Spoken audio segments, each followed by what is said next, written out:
Welcome fellow professionals. આજે આપણે valuation પ્રોફેશનલને સ્થાનિક સ્તરેથી આંતરરાષ્ટ્રીય સ્તર પર લઈ જતા અત્યંત મહત્વના વિષય પર વાત કરીશું. મોડ્યુલ 29 ગ્લોબલ માર્કેટ ઇન્ટિગ્રેશન અને ક્રોસ બોર્ડર બેન્ચમાર્કિંગ. વેલ્યુએશન ઇકોસિસ્ટમમાં આ મોડ્યુલ ધ ગ્લોબલ બ્રિજ તરીકે ઓળખાય છે.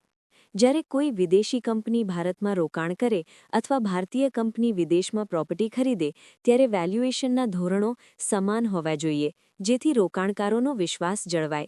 એક રિસર્ચરથી સિનિયર વેલ્યુઅરની સફરમાં આ મોડ્યુલ સમજાવે છે કે લંડન કે ન્યૂયોર્કના વ્યાજદરોમાં થતો ફેરફાર મુંબઈ કે સુરતના રિયલ એસ્ટેટ માર્કેટને કેવી રીતે અસર કરી શકે છે. ગ્લોબલ ઇન્ટિગ્રેશનનો પાયો માર્કેટ હાર્મોનાઇઝેશન અને યીલ્ડ કન્વર્જન્સ પર રહેલો છે. આનો મુખ્ય કન્સેપ્ટ વિવિધ દેશોના વેલ્યુએશન સ્ટેન્ડર્ડ્સ જેવા કે IVS, RICS અને US ગેપને એકસાથે લાવીને સમાન રિપોર્ટિંગ ફોર્મેટ તૈયાર કરવાનો છે. હવે રિયલ એસ્ટેટ માત્ર લોકલ એસેટ નથી રહી, તે એક ગ્લોબલ ઇન્સ્ટિટ્યુશનલ એસેટ બની ગઈ છે, જ્યાં અબજો ડોલરની મૂડી સરહદો ઓળંગી રહી છે. ભારતમાં RIETSના આગમન પછી ક્રોસ બોર્ડર બેન્ચમાર્કિંગ અનિવાર્ય બન્યું છે. એક સિનિયર વેલ્યુઅર તરીકે તમારે સમજવું જોઈએ કે જો સિંગાપોરમાં રિયલ એસ્ટેટ યીલ્ડ વધે તો ભારતમાં રોકાણ કરનારા ગ્લોબલ ફંડ્સ પણ વધુ વળતરની અપેક્ષા રાખશે.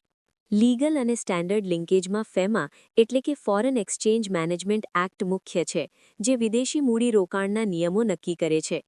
IVS એ ગ્લોબલ માર્કેટમાં સ્વીકાર્ય એકમાત્ર સાર્વત્રિક ધોરણ છે જે 100થી વધુ દેશોમાં માન્ય છે. જો તમે ગ્લોબલ ક્લાયન્ટ માટે રિપોર્ટ બનાવતી વખતે માત્ર સ્થાનિક જંત્રીનો ઉલ્લેખ કરો અને IVS મુજબ માર્કેટ વેલ્યુની વ્યાખ્યા ન આપો તો તે રિપોર્ટ આંતરરાષ્ટ્રીય સ્તરે અમાન્ય ગણાશે. સાથોસાથ IFRS અને IND AS મુજબ ફેર વેલ્યુ નક્કી કરવી પણ એટલી જ અનિવાર્ય છે. માર્કેટ ઇન્ટેલિજન્સની બ્રાન્ચમાં કરન્સી વોલેટિલિટી એટલે કે ચલણમાં થતી વધઘટ ડેટાને સીધી અસર કરે છે. ઘણીવાર ભારતીય પ્રોપર્ટીની કિંમત રૂપિયામાં વધતી દેખાય છે, પણ ડોલરમાં તે સ્થિર હોઈ શકે છે, જે વિદેશી રોકાણકારોના નિર્ણયને બદલી શકે છે. રિસર્ચરે ક્યારેય અન્ય દેશોના ડેટાને સીધો જ ભારત પર લાગુ કરવાના રિસર્ચર ટ્રેપમાં ફસાવવું ન જોઈએ. સિનિયર વેલ્યુઅરે હંમેશા સોવરેન રિસ્ક તપાસવી જોઈએ. દેશની રાજકીય સ્થિરતા અને ક્રેડિટ રેટિંગ ડિસ્કાઉન્ટ રેટને કેવી રીતે અસર કરે છે તેનું વિશ્લેષણ કરવું જરૂરી છે. આપણામાં ઘણીવાર હોમ બાયસ જોવા મળે છે, જ્યાં આપણે આંતરરાષ્ટ્રીય જોખમોને અવગણીએ છીએ, જે પ્રોફેશનલી જોખમી છે. ન્યુમેરિકલ લોજિક અહીં રિસ્ક પ્રીમિયમ એડજસ્ટમેન્ટ અને એક્સચેન્જ રેટ પેરિટી પર આધારિત છે. યીલ્ડ ગેપ સમજવા માટે આ ગાણિતિક સૂત્ર અત્યંત મહત્વનું છે.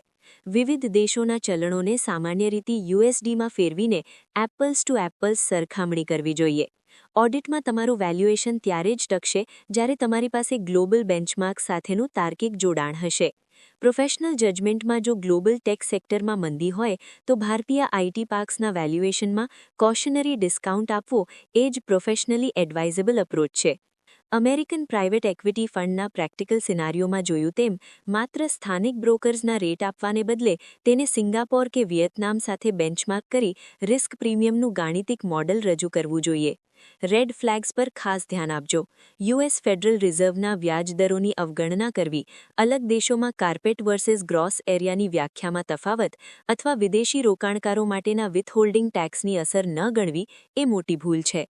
લિટિગેશન રિસ્ક ત્યારે વધે છે જ્યારે ઇન્ટરનેશનલ આર્બિટ્રેશનમાં તમારે વિશ્વ કક્ષાના ધોરણો પર જવાબ આપવો પડે છે.